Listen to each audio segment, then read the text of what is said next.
In this video, I'll show you how to reset your Hisense remote control, no matter how it looks. Maybe it's not looking like this one. There's so many models out there. I'll show you how to factory reset so it works again. First step is to unplug your Hisense TV from the wall socket.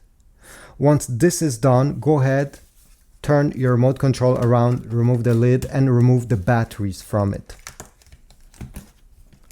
Once the batteries are out, turn around your remote control and we're gonna need to press every button located on the remote very hard, at least 3 times each.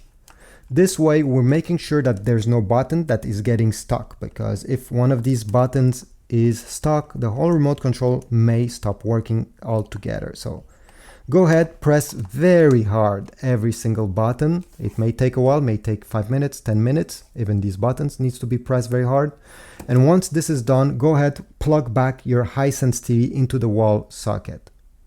Once it's plugged, you need to put back the batteries in your remote control. I always suggest you use brand new batteries, just in case these were the issue. And now power on your Hisense TV using the button located under it in the front or in the back. Do not use the button on your remote control to power it this time. Once this is done, go ahead and test the remote control. Hopefully every single button is now working.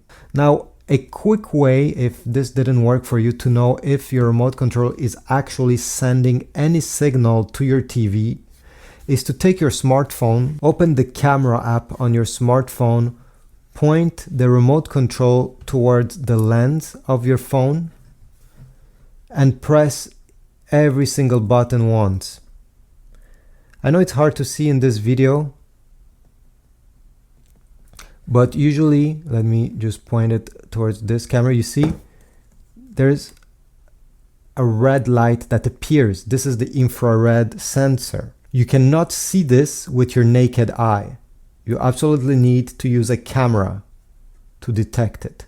So do this for each buttons and make sure this sensor is lighting up every time you press the button. This way you know for sure that the remote control is working and it's not the remote control the problem, it's actually the TV. Check my Amazon links in the description down below. I'll put links towards universal remote controls for your Hisense TV. If not, leave a like, comment if this worked, and I'll see you in the next video.